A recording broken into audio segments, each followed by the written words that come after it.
नमस्कार विद्यार्थियों, मेघराज गुरुकुल में आपका स्वागत है। आज वीडियो में आपके लिए लेके आया हूँ, काफ़ी मजेदार होने वाला है क्योंकि इससे पहले एक वीडियो हम आपके लिए डाल चुके हैं जिसमें अपन ने सारणी के बारे में बताया, मतलब टेबुलेशन के बारे में पढ़ाया। और स्टैटिस्टिक्स का दूसरा वीडियो पर इसमें लाइन ग्राफ के बारे में बात करेंगे, अपन लाइन डायग्राम के बारे में बात करेंगे। तो एग्जाम के अंदर दोस्तों 5 प्रकार के ग्राफ एग्जाम में से कोई से भी ग्राफ देकर आपसे एग्जाम में क्वेश्चन पूछ सकता है, कैसा भी पुट अप वेरिएंट हो सकता है आपके एग्जाम में, तो उसी के बारे में चर्चा करेंगे। और आज का जो वीडियो है वो काफी मजेदार होने वाला है क्योंकि लाइन डायग्राम पर आधारित है। और लाइन डायग्राम इस प्रकार का एग्जाम में बनाकर आपसे 1 या 2 या 3 या 4 या 5 क्वेश्चन पूछ सकता है। अगर सेंट्रल लेवल अप्रोच है जैसे एसएससी, रेलवे, बैंक है, तो इन एग्जामों में 1 से अधिक क्वेश्चन हो सकते हैं। राजस्थान लेवल एग्जाम जिसकी प्रिपरेशन बहुत सारे बच्चे अभी कर रहे हैं, एग्जाम आने वाला है, तो 2023 में जो सेट एग्जाम होने वाला है उसके अंदर अगर क्वेश्चन आए तो 1 या 2 उसके अंदर भी पॉसिबल बन सकते हैं क्योंकि ग्राफ बना के इस प्रकार दे सकते हैं कि उनके सिलेबस में दे रखा है। और राजस्थान लेवल कोई सी वैकेंसी हो, एलटीसी वगैरह सबके सिलेबस में अकॉर्डेंस है, तो इस प्रकार की पॉसिबिलिटी आपके होती है। ठीक है, तो काफी मजेदार है, वीडियो को एंड तक देखना और एक एक बात को क्लियर करेंगे, कितने क्या क्या आ सकता है, क्या नहीं आ सकता है और क्या आ चुका, उन सबके बारे में एक ही वीडियो में एनालिसिस करने वाले हैं अपन। तो एक एक बात को गौर से देखिएगा आप। तो दिए गए ग्राफ में यूं समझ लेना कि सन 2001 से 2005 तक के सन दे रखे हैं एक्स एक्सिस पे। तो एक्स एक्सिस पे सन 2001 से 2005 तक के सन आपको दे रखे हैं।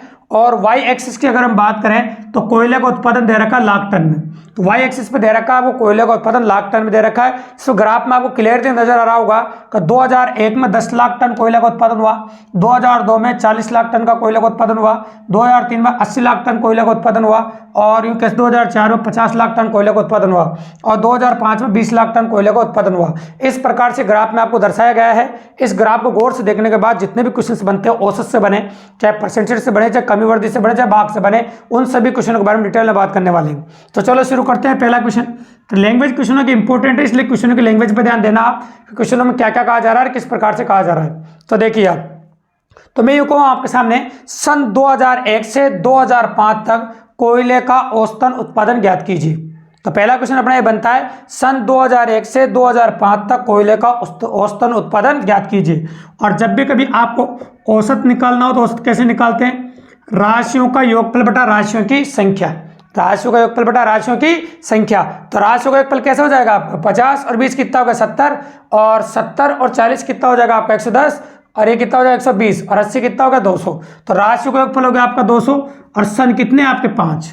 तो आप 5 का भाग लगा दीजिए, 4 पंजे 20, मतलब 40 लाख टन का औसत है। कितना औसत है आपका?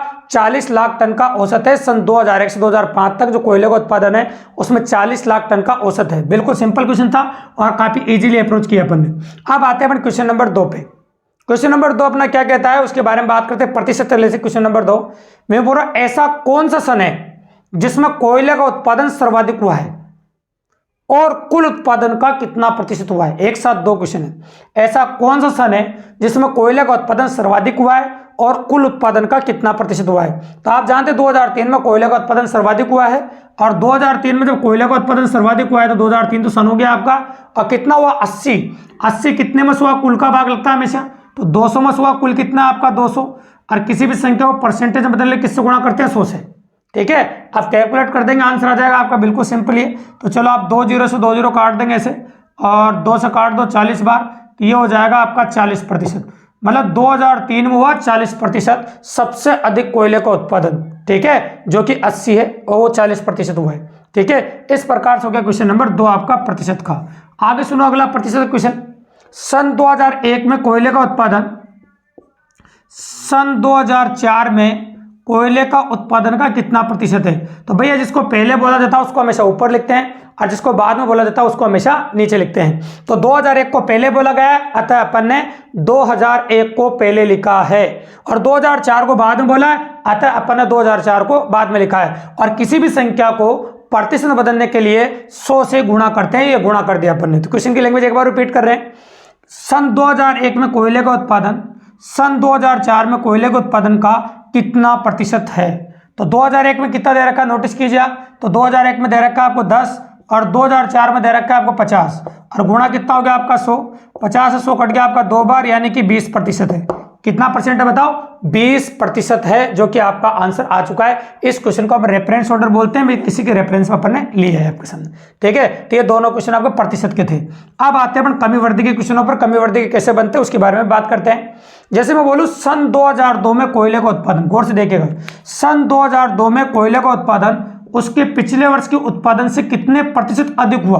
तो सन 2002 में कोयले का उत्पादन उसके पिछले वर्ष के उत्पादन से कितने प्रतिशत अधिक हुआ? तो एक बात गांठ बांध लेना, जब भी कभी इस प्रकार का प्रश्न आए तो दोनों का अंतर ऊपर लिखते हैं अपन। तो 40 और 10 का अंतर कितना हो जाएगा आपका? 30, और भाग हमेशा उसका लगाते हैं जिससे तुलना करते हैं। तो तुलना किससे कर रहे हैं? पहले वाले से, क्योंकि सन 2002 में कोयले का उत्पादन उसके पिछले वर्ष के उत्पादन से कितने प्रतिशत अधिक है ना। तो ये क्या लिख दिया अपन, बताओ 10 और गुणा कितना हो जाएगा आपका 100। करेक्ट है, कोई दिक्कत ही नहीं। अभी 0 से 0 कट जाएगा आपका, और ये हो जाएगा आपका 300% अधिक है। कितना प्रतिशत अधिक है?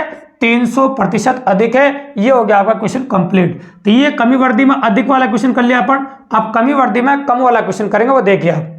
तो मैं कहूँ सन 2005 में कोयले का उत्पादन उसके पिछले वर्ष के उत्पादन से कितने प्रतिशत कम हुआ? सन 2005 में कोयले का उत्पादन उसके पिछले वर्ष के उत्पादन से कितने प्रतिशत कम हुआ? तो पहले दिन दोनों का अंतर लिखेंगे अपन। तो 20 और 50 का अंतर कितना होगा आपका? 30, और भाग हमेशा उसका लगाते हैं जिससे तुलना कर रहे हैं। तुलना किससे कर रहे हैं? 50 वाले से।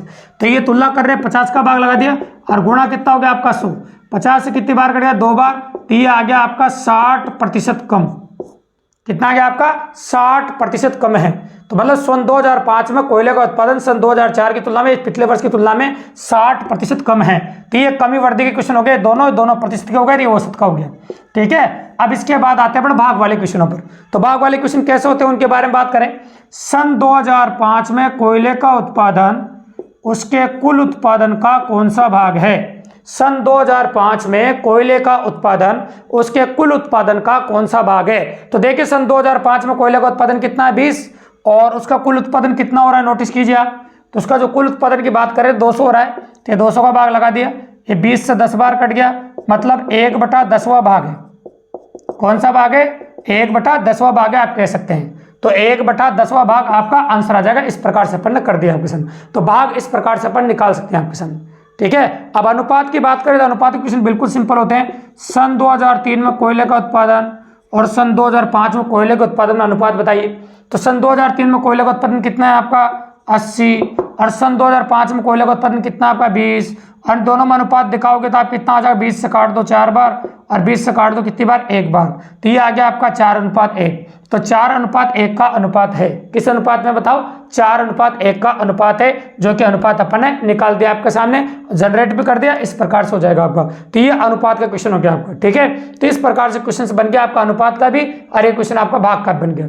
अब कई बार तो डबल लेके भी क्वेश्चन कर सकता है, ऐसी कोई बड़ी बात नहीं है, अरे कैसी कोई बड़ी अप्रोच नहीं है। अब मैं ये बोल रहा हूँ आपके सामने, बिल्कुल सिंपल क्वेश्चन भी आ जाता है कई बार। जैसे ऐसा क्वेश्चन नंबर 8 देखो, ऐसे कितने सन हैं जिनमें कोयले के उत्पादन में पिछले वर्ष की तुलना में वृद्धि हुई हो? ऐसे कितने सन हैं जिसमें कोयले के उत्पादन में पिछले वर्ष की तुलना में वृद्धि हुई हो? तो एक तो इसमें वृद्धि हुई है 2002 में, एक इसमें वृद्धि हुई है, तो 2 सन हो गए आपके। तो एक बार तो 2002 में वृद्धि हुई है, एक बार 2003 में वृद्धि हुई है, तो 2 बार वृद्धि हुई सन में लगातार, पिछले वर्ष की तुलना में वृद्धि होना। तो आप कह सकते हैं आंसर आएगा आपका 2, और 2 कौन कौन सा आपका? 2002 और 2003। बिल्कुल सिंपल क्वेश्चन है और आसान क्वेश्चन ऐसा भी आ सकता है, आसान क्वेश्चन आए तो। एक और बनता है, ऐसे कितने सन है जिनके कोयले के उत्पादन में पिछले वर्ष की तुलना में कमी हुई हो? तो एक तो 2005 में कमी हुई है, और एक 2004 में कमी हुई है। तो यहाँ भी 2 आंसर होगा आपका, 2, एक तो 2004 में हुई है और एक 2005 में हुई है। तो इस प्रकार के प्रश्न आपको देखने को मिलते हैं इजी और अच्छे वाले, जब लाइन डायग्राम पे क्वेश्चन पूछा जाए। तो एग्जाम के अंदर क्या होता है कि देखो तुलना भी करा देता है, कई बार इस प्रकार के 2 लाइन डायग्राम भी हो सकते हैं, एक साथ 2 भी चला सकता है, तो उसकी कोई टेंशन की बात नहीं है। अगर अप्रोच वेरिएंटी इस प्रकार से अगर आप क्वेश्चन करते हैं, इस प्रकार की पॉसिबिलिटी आप एग्जाम में बनती है, तो काफी आसानी से एग्जाम में क्वेश्चन कर सकते हैं आप, ठीक है। अगर वास्तव में आपको वीडियो पसंद आया, काफी मजेदार लगाओ दोस्तों, कंटेंट दमदार लगाओ आपको, और आपको एग्जाम में क्वेश्चन करने में मदद मिल रही है दोस्तों, चैनल को सब्सक्राइब कर दीजिए, लाइक कर दीजिए, शेयर कर दीजिए, और अपने और दोस्तों को बताइए, क्योंकि आप हमेशा जब तक आपका सिलेक्शन नहीं हो जाता तब तक मैं तो ओरिजिनली फ्री ऑफ कॉस्ट पढ़ सकते हैं मेरे चैनल के माध्यम से, और आपको कोई भी पेड कोर्स वगैरह खरीदने की जरूरत नहीं है। अगर आप वास्तव में ऑनलाइन तैयारी कर रहे हैं, आप लोन स्टडीज नहीं कर रहे हैं, तो मेरे चैनल के माध्यम से आप math reasoning free of cost पढ़ सकते हैं दोस्तों। तो इसी प्रकार से डेली टिक्स शाम को 4 बजे वीडियोज आपको मिलते रहेंगे, काफी मजेदार और शानदार कंटेंट दोस्तों। धन्यवाद।